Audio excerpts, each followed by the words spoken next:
Hey guys, what's up? Welcome back here to today's edition of Intuitive Angling, and really appreciate you guys swinging by the channel to hang out with me a little bit on the video. Always appreciate that. And guys, today I wanted to do a little follow-up video on the one I did yesterday. If you guys saw it, I was talking about how the future of hunting is really being threatened by not really, it is being threatened by overdevelopment, urban and suburban sprawl. And in that video, I was talking about how I quit hunting back in 1984. I used to hunt quite a bit.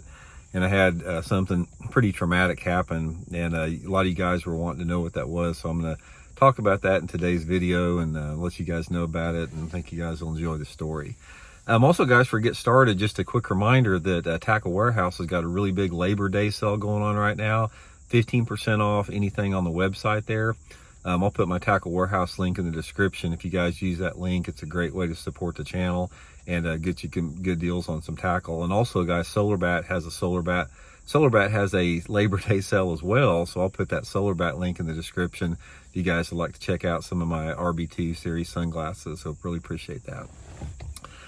Okay, guys, first of all, before I get in this video, this is not an anti-hunting video. I'm not, if you hunt, don't take offense to what I'm getting ready to tell you here, because I don't have anything at all against hunting as long as it's done ethically and respectfully. We'll get into that a little bit more in the video. But I think what a lot of people's perception and their attitudes about hunting, it has to do with how they were raised. And in my particular situation, my dad didn't hunt, and he never took me hunting, but he hunted a ton when he was younger. And one of the things when I started getting interested in hunting, at a pretty early age, I'll tell you a little bit about that. I would always ask Dad, if he would take me hunting. He goes, "Well, Randy, why do you want to go out and kill something like that? Why do you want to do that?" And eventually I got talking to him about it. And he goes, "I'll tell you what," he goes, "you know why I don't want to hunt or take you hunting?" He goes, "When I was a kid," he goes, "that's all we did." He said, "We didn't have any way to put food on the table except going hunting." He goes, everything that we ate on the table, we went out and hunted it, because Dad was born during the Depression, and he obviously just got burned out on it, having to do it out of necessity. So anyway, as I got older, I was really big into like reading Daniel Boone books and reading, outdoor Indian stuff. So I really got an interest in hunting at an early age, because Daniel Boone always was talking about, killing bears, and, the Indians were hunting. So I sort of got fascinated by it. And one of the things that I always wanted, it's like every fall I would pick up walnuts at my mom and dad's place. And after I got done picking them up and we sold them in the fall, Dad would take me down to the Western Auto Store, and I'd buy a BB gun.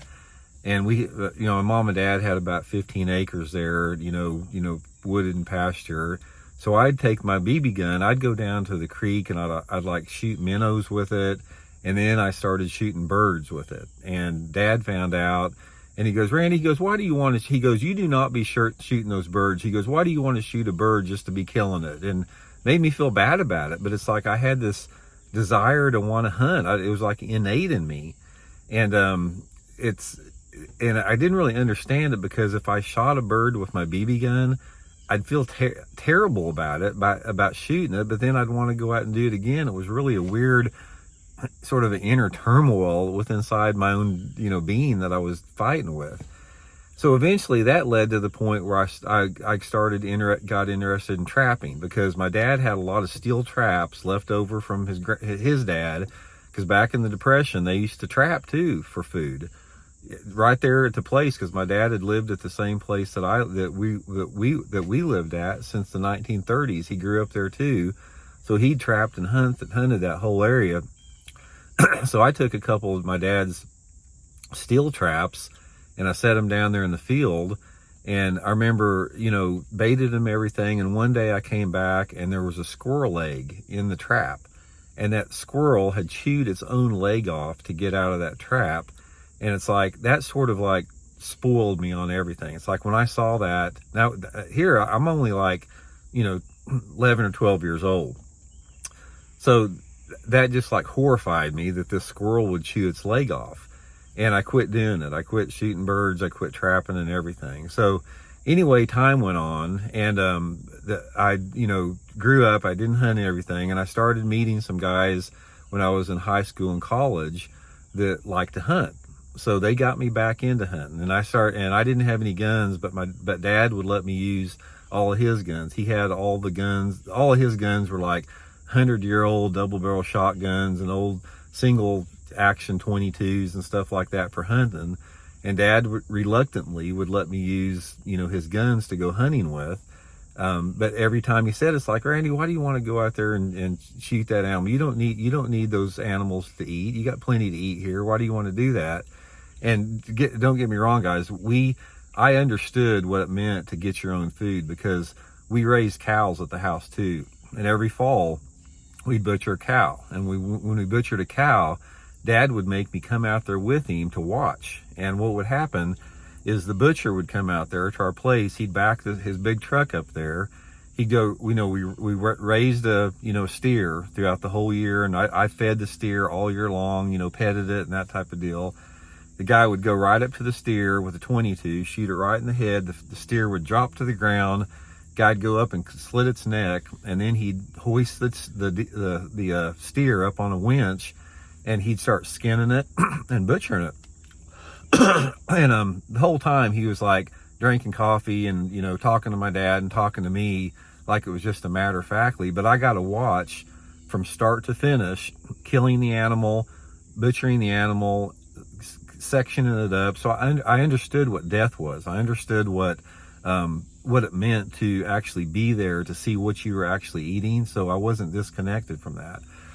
So anyway, back when I started, where I was in high school, towards the end of high school and college, I met some buddies of mine that like to hunt too. So they got me into hunting, and we were quail hunting, we'd rabbit hunt, we'd squirrel hunt, we'd every type of hunting like that. And of course, my dad was like, every time I brought it back home, I'd have, to clean some rabbits or something. He goes, Randy, I don't want to eat any of those rabbits or quail. He goes, that's all I had to eat when I was a kid. We didn't eat anything else.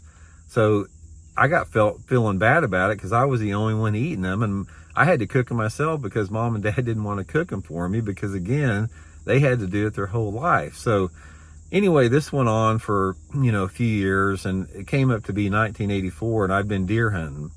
I remember, I killed a couple deer, and I put them up in the barn there, and I was skinning them, and Dad would say the same thing. He goes, I don't know why you want to do that, Randy. You don't need to have a deer to eat, to live. It's same type of deal. And like I said, my dad was like, he'd been there and done that. He'd hunted more than most people ever had, up until when he was in his 20s too. He just had enough of it. So anyway, I went on this deer hunting trip up north of Joplin. This was 1984. And at that point, I hunted, but I didn't understand the ethics of hunting, and I didn't understand hunting on a deeper level. So anyway, I was sitting up in my stand there, up in my tree stand, and the area that I was fishing was a bunch of rolling hills, and I was sitting on top of this one hill, and there was a ravine, and up on the other hill, I saw this buck come over the top of the hill. And at the time, all I had a lever action 30-30, didn't even have a scope on it. So anyway, so hold on one, guys. There's a car coming here. I gotta take care of here. Sorry about that, guys. There's a car coming. I'm on a single lane road here. I had to talk to this car coming by. So, but anyway, I saw this deer up on the next ridge over there, and it was a long shot. And like I said, I didn't have a scope. I had a lever action, just a, straight metal sight, 30-30. And I got thinking about it. It's like, that looks like a pretty nice deer. I don't know where it's going. So anyway, I took a shot at it, which was completely unethical on my point, because this deer was way out there too far. So I shot it, and I saw the deer drop, and it's like, God, I cannot believe that I hit that deer from that far away. This deer just dropped down. It didn't even move, and I couldn't believe it, because this was like there's no telling how far this was away. It was a long shot, and just the fact that I hit the thing was, amazing. So anyway, I walked all the way over there, and I get over to this deer, guys, and what I had done is the bullet had grazed its spine right along the top of its back, and it had paralyzed this deer.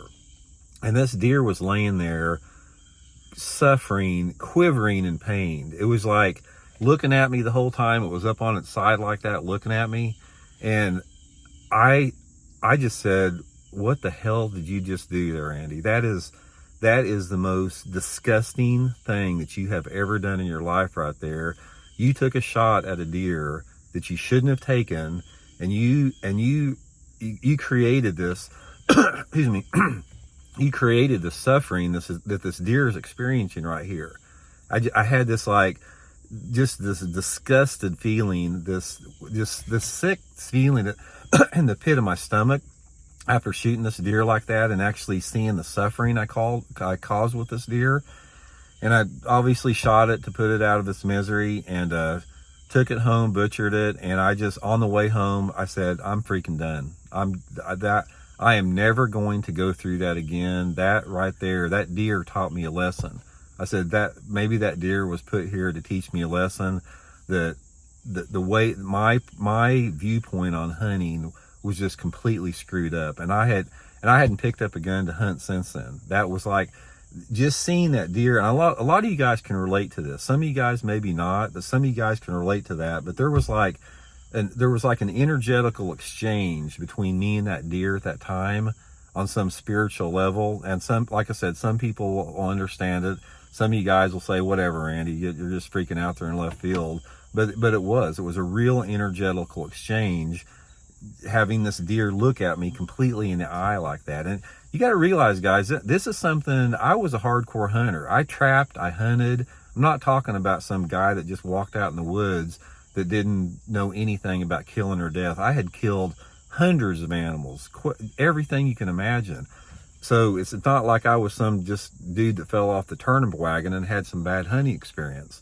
And I'd cleaned thousands of fish too. So I know what death is. I know what hunting is about. But anyway, that impacted me to such a level that I never hunted again. And I don't regret it. I don't miss it at all.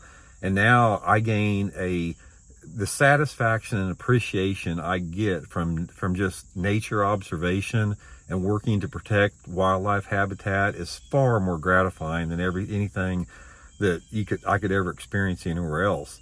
And the thing that really justified that for me was the fact that a few years later, I went to some wilderness survival schools, and the instructor, I went to his Tom Brown, wilderness survival schools. He's probably the most famous wilderness instructor of all time. He just recently passed away. And anyway, Tom was raised by this Native American Indian he called grandfather. And one of grandfather's rules as a hunter, because they had to hunt to survive, is that man has no business trophy hunting, which I agree. It's like, I think trophy hunting is one of the most disrespectful, stupid things any hunter can do, because it doesn't have anything to do with sustenance. It has everything to do with ego. If you hunt for just the size of a rack and try to get the biggest animal that you can, you're hunting for the wrong reason. And let me explain why. Grandfather explained to Tom, it's like your role as a steward of this planet as a human is to ensure the continuation of the species you hunt for. And the role that you serve is you try to strengthen that herd. As a hunter, you have a obligation to strengthen that herd. And you don't strengthen the herd by taking the strongest and the biggest out of the herd. You strengthen the herd by taking the weakest and the injured and the old, ones that are on their way out. So what they would do before they went hunting is they would observe wildlife, and they'd observe the deer herds, and they would try to pick out, the weakest animal in the herd, maybe an animal that had been injured or something that's like limping around, or maybe, a really old buck that's like, you can tell that it's having a hard time moving around and it's weak and it's on its way out. And they would take that animal with respect and with gratitude. It's like there was never any excitement in the hunt. There was a sadness when they took the animal, but nevertheless, once they took the animal, they poured upon this animal this gratitude and respect and appreciation, because by their killing that animal is giving the hunter life back through sustenance. So if you hunt as a trophy hunter and you don't have that reverence and that respect for the animal, then you're hunting for the wrong reason. You're hunting for ego instead of out of being, you know, a vital part in ensuring the continuation of all different animal species out there. So anyway, guys, that's sort of the story behind it. Like I said, I don't have any appetite for hunting. It's just like last night out in our yard here, we had probably 10 deer right out our front door. We had 4 bucks. There was 4 8 to 10 point bucks mixed with the does and mixed with the fawns.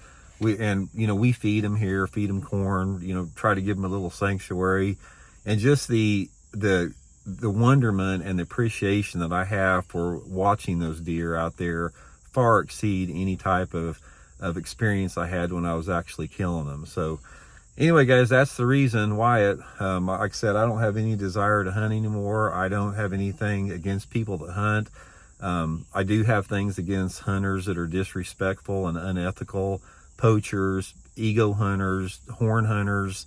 I don't have a lot of appreciation for that, but when I meet a hunter out there that has a humbleness and a gratitude and appreciation and an awareness for the things I just talked about, I really respect them as a hunter. So anyway, guys, let me know what y'all think. Talk later.